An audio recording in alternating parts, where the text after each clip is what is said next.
नारी शक्ति को सम्मान देने वाले, हर नारी को घर घर को महिला करके जगाने वाली हम अंजलि राजभर जी को मैं चाहूंगा, प्रदेश अध्यक्ष जी को, कि आप आए और अपनी बात को रखने काम करें। अंजलि राजभर जी, जय सुहेलदेव, नारी शक्ति जिंदाबाद।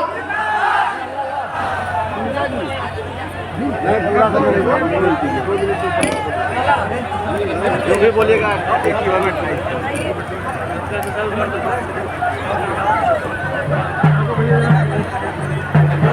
महिलाओं को बुलाया है,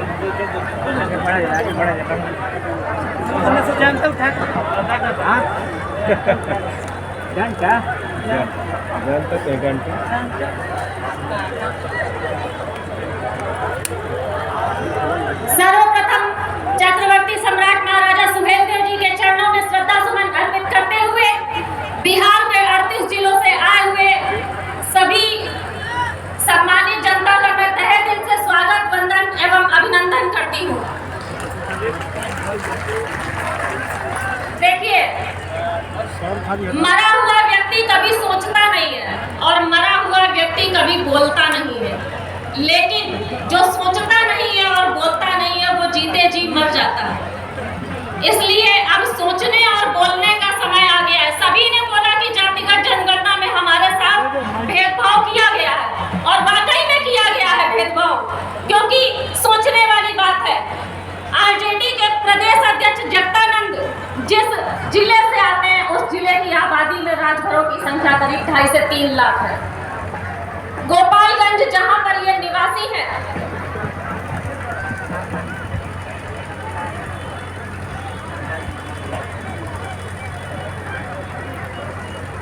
आप सभी लोग एक बार हाथ उठा करके बोलिए जय सुहेलदेव, जय सुहेलदेव।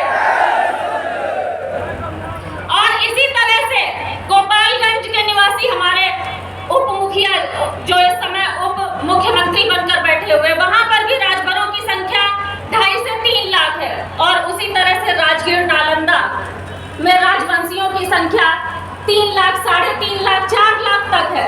ये वोटर्स की संख्या है और उन्होंने समेट करके रख दिया मुट्ठी में। तो अब जागरूक होने की जरूरत है। सबको पता है कि हम इस सत्ता को हटाना चाहते हैं, लेकिन कैसे हटाना है तो आप लोग एक बात विशेष तौर से याद करके रखिए। जब भी हमारे पास कोई भी वोट मांगने के लिए आए, अगर तेजस्वी यादव को हटाना चाहते हो या नीतीश कुमार को हटाना चाहते हो कुर्सी के लिए, तो उनके विधायक और सांसद कम करने पड़ेंगे, तब वो कुर्सी से हटेंगे। लेकिन हमारा और आपका वोट जाता है तो बोलते हैं क्षेत्रीय विधायक है, आरजेडी का हुआ तो क्या हुआ, हमारा काम करेगा, वोट दे दो। ये बंद करना है। क्षेत्रीय विधायक हो चाहे जो हो, जिसने हमको गर्त में जाकर के ढकेल दिया उसको हम वोट नहीं देंगे, वो चाहे जितना भी अपना हो। और एक बात, नोटा आप लोग सीख लीजिए, जहां पर छड़ी छाप नहीं होगी वहां नोटा का बटन दबेगा, इसके अलावा कोई बटन नहीं दबेगा। और घरों पर बैठने की जरूरत नहीं है कि हमारे हिसाब से प्रत्याशी नहीं है तो हम घर पर बैठेंगे, वोट नहीं देंगे।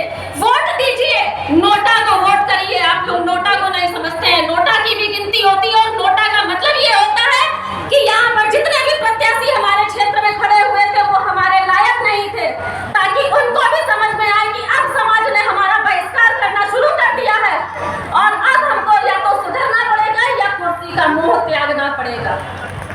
और त्याग जब तक इनको हम लोग कुर्सी से हटा नहीं लेंगे तब तक शांति से बैठने वाले नहीं है।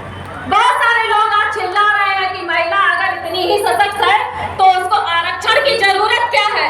आप सभी लोग यूनाइटेड किंगडम के प्रधानमंत्री ऋषि सुनक जी को जानते होंगे। उनकी सासू माँ सुधा मूर्ति का एक इंटरव्यू मैंने देखा था। उस इंटरव्यू में उन्होंने कहा था कि वो इंजीनियरिंग के लिए जब कॉलेज गई तो सैकड़ों पुरुष विद्यार्थियों के बीच में एक अकेली लड़की थी और उस स्कूल के प्रिंसिपल ने कहा था कि ये इंजीनियरिंग क्या करेगी। सोचिए, जिसकी मानसिकता, जिस समाज की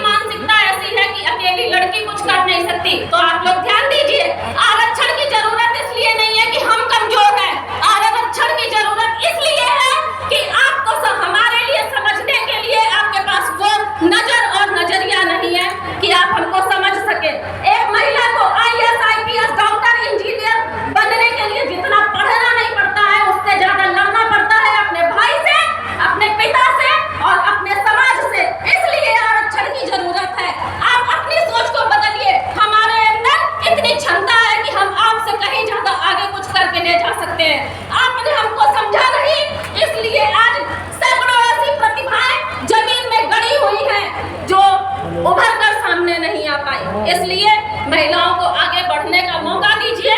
और चंद पंक्तियों के साथ मैं अभी माइक नहीं छोड़ूंगी। मुझे महिलाओं की तरफ से, मैं समस्त महिलाओं की तरफ से बोल रही हूँ, तो अपनी बात, नारी इसे मत कहो बेचारी, नारी इसे मत कहो बेचारी, प्रगति की उड़ान हर पल भर रही, नारी इसे मत कहो बेचारी। डॉक्टर है, इंजीनियर है, पायलट है, ड्राइवर है, नेत्री है, अभिनेत्री है, वकील है, न्यायाधीश है, सांसद है, मंत्री है, प्रधानमंत्री है, राष्ट्रपति है, बल शिक्षिका चमका रही विश्व की क्यारी क्यारी, नारी इसे मत कहो बेचारी। आपदाओं से वो लड़ रही, मातृभूमि की रक्षा कर रही, अंतरिक्ष में भी दौड़ रही, हिमालय का गर्व वो तोड़ रही, जो कल तक थी बेचारी वो आज बनी है दुलारी, नारी इसे मत कहो बेचारी। स्वतंत्र है, आत्मनिर्भर है, स्व अनुशासित है, स्वप्रेरित है, कोमल है, स्नेही है, दयालु है, निर्भया है, अन्याय के खिलाफ लड़ रही, अब वो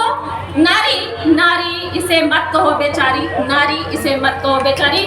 इसी के साथ मैं अपनी वाणी को विराम देती हूँ। जय हिंद, जय भारत, जय सुहेलदेव, भारतीय समाज पार्टी। जय